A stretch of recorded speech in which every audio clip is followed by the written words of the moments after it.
Jey Uso's WWE journey took an unexpected turn following the Royal Rumble, a moment that should have cemented his place as a top-tier talent, but instead led to him becoming one of WWE's biggest creative misfires in recent memory. While Jey had successfully carved his own niche after stepping out of the shadow of the Bloodline, what followed after the Royal Rumble was a series of missteps, poor booking, and creative decisions that squandered the momentum he had built. The issue wasn't just that WWE didn't capitalize on Jey Uso's popularity, it was that they actively made choices that diminished his star power. Coming out of the Rumble, he should have been positioned as a legitimate singles competitor with a clear path toward WrestleMania. Instead, he was thrown into feuds and storylines that did little to elevate him, and in some cases, made him look weaker than he ever had while part of the Bloodline. At the Royal Rumble, fans were heavily behind Jey Uso, seeing him as a potential dark horse to win the match. He had organically connected with the audience due to his emotional storytelling throughout his arc with Roman Reigns, Jey Uso, and the rest of the Bloodline. When Jey entered the match, there was a noticeable reaction that showed fans still believed in him. However, instead of making him a legitimate contender, a period where Jey was treated like an upper mid-carder at best, rather than the main event talent he had the potential to be. WWE had the opportunity to build him up as a top babyface, but instead, he was shuffled into an uncertain position where he lacked direction. Rather than getting a compelling post-Rumble rivalry that could have propelled him forward, he found himself in feuds that felt like filler, rather than something befitting a rising star. The most significant problem WWE encountered with Jey Uso after the Rumble was that they didn't know how to balance his character between being a serious main event player and the more lighthearted, charismatic persona he had developed. In the Bloodline,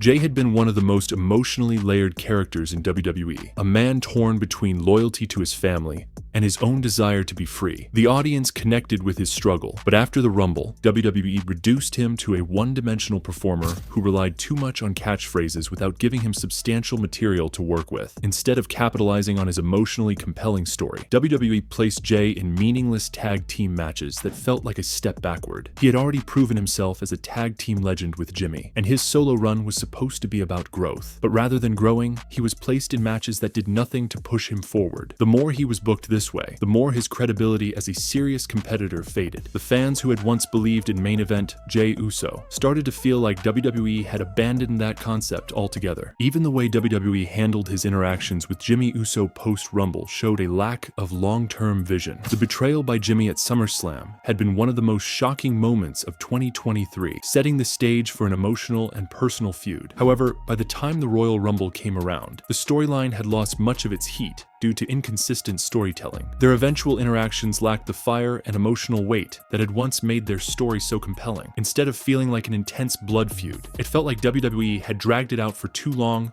without a satisfying payoff. Another major issue was how Jey was used leading up to WrestleMania. Rather than having a clearly defined feud that would showcase his strengths, he was thrown into multi-man matches that diluted his presence. WWE's reluctance to fully commit to Jey as a top-tier talent meant that he was often treated as an interchangeable mid-card act, rather than the star he had the potential to be. This was particularly frustrating for fans who had seen his undeniable potential when he had faced Roman Reigns in high-stakes matches. Jey Uso's promo work also suffered due to WWE's creative direction. Before the Royal Rumble, his promos were emotionally charged, filled with the pain and struggle that made fans empathize with him. But post-Rumble, WWE leaned too heavily into making him a comedic act, focusing more on his yeet catchphrase rather than allowing him to deliver meaningful promos. While there's nothing wrong with having a charismatic and fun character, Jey had shown he was capable of so much more. By reducing him to a walking catchphrase, WWE stripped away the depth that had once made him special. Perhaps the biggest mistake was not giving Jey a legitimate title feud post-Rumble. While WWE had the perfect opportunity to position him as a challenger for a mid-card or even top title, they instead had him meandering without a clear goal. Fans wanted to see Jey succeed, and WWE had a chance to elevate him in a meaningful way. But they hesitated, afraid to fully pull the trigger on his push. Instead, they left him in a position where he was neither fully in the main event scene, nor fully a mid-card act, creating a sense of stagnation. It wasn't just the booking that hurt Jey Uso. It was also the lack of investment in his character's long-term arc. WWE had built up so much emotional equity with Jey, making him one of the most compelling characters in wrestling. But after the Royal Rumble, they treated him like just another wrestler, rather than the deeply layered character he had been. This lack of continuity made it hard for fans to stay invested because it felt like WWE themselves had stopped caring about his story. Jey's involvement in various matches after the Royal Rumble felt like a downgrade rather than a progression. Instead of being involved in marquee storylines, he was placed in random matches that failed to advance his character. There were moments where WWE could have pivoted and given him a fresh direction, but instead, they doubled down on making him feel like an afterthought. As WrestleMania approached, it became clear that WWE had squandered what could have been one of the best long-term storytelling opportunities in years. Jey Uso had all the tools to be a main event player: a strong connection with the audience, a compelling backstory, and the in-ring ability to deliver high-quality matches.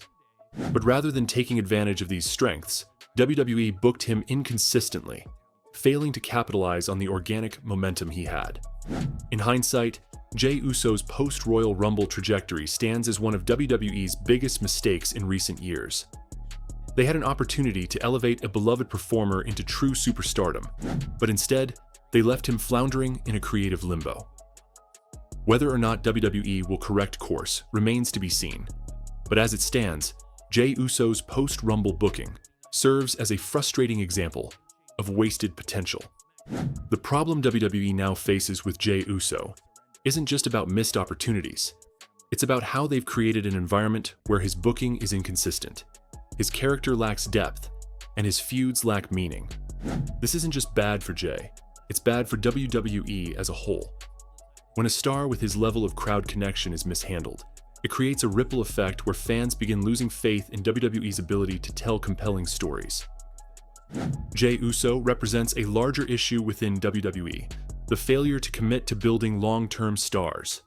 If WWE continues down this path, Jey Uso may not just be a missed opportunity. He may become a cautionary tale of how the company repeatedly fails to capitalize on organic fan support. John Cena's shocking heel turn sent ripples throughout WWE, not just impacting his legacy, but also playing a significant role in Jey Uso's Royal Rumble triumph. The moment Cena turned against the fans and his fellow babyfaces, it altered the entire dynamic of the WWE landscape. His presence had always been a pillar of consistency, a moral compass that anchored the company's narrative. But when that foundation cracked, it forced a shift in power, opening doors for unexpected superstars to rise. Jey Uso, once regarded primarily as a tag team specialist, capitalized on this shift in momentum to secure his monumental Rumble victory. Cena's decision to embrace his darker instincts had a domino effect, shaking up the locker room hierarchy. For years, Cena had been the ultimate gatekeeper, the last test that a superstar had to pass to solidify themselves as a main eventer. However, when he turned heel, that barrier shifted. No longer was he the heroic standard bearer. Instead, he became the obstacle in an entirely different way. His betrayal of the WWE Universe and his subsequent feuds forced the crowd to reevaluate who they could trust, who they could rally behind. As the Royal Rumble approached, the audience yearned for a hero they could truly believe in, someone who embodied the struggle and perseverance they once associated with Cena. Enter Jey Uso. Jey Uso's journey from being part of the Bloodline to carving his own path had already been a compelling narrative. His conflict with Roman Reigns, his battles to prove himself as a singles competitor, and his emotional connection with the fans all built toward his eventual rise. However, what truly propelled him to the forefront was the vacancy Cena's heel turn left in the babyface hierarchy. Fans needed someone they could rally behind unconditionally. Seth Rollins and Cody Rhodes were already established, but Jey had a unique underdog appeal that made him an ideal candidate for this moment. Cena's heel persona also influenced the in-ring storytelling leading up to the Rumble. His aggression, newfound ruthlessness, and tendency to manipulate outcomes added layers to how other superstars had to navigate their path. Jey Uso, being the resilient competitor he had become, had to prove he could withstand such calculated opposition. Cena's actions leading up to the Rumble saw him interfering in key matches, ensuring his dominance was felt even when he wasn't directly involved. He targeted both beloved fan favorites and rising stars alike, creating an atmosphere of unpredictability. In many ways, Cena's turn mirrored the oppressive control Roman Reigns had exerted as tribal chief. However, while Reigns built his power on intimidation and family loyalty, Cena's was rooted in betrayal. Fans who had spent years defending Cena against criticism now found themselves questioning their allegiance. This created an emotional void that Jey Uso, with his natural charisma and heartfelt connection to the audience, was primed to fill. Jey Uso's Royal Rumble win wasn't just about personal redemption, it was about proving that the company's future didn't have to be dictated by the same dominant forces. Cena's heel turn played a crucial role in this because it allowed Jey to be seen as the new face of resilience, a role that previously belonged to Cena himself.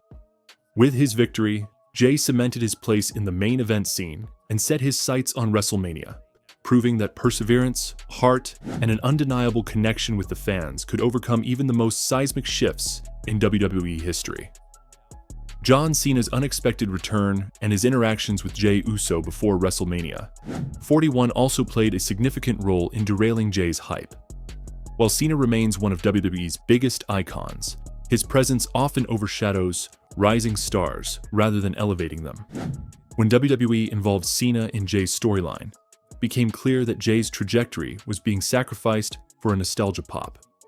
Cena's overwhelming presence took away from Jey's momentum, as WWE prioritized Cena's return over Jey's growth. The dynamic between them should have been used to elevate Jey, but instead, Cena's involvement made Jey feel secondary rather than the focus of the feud.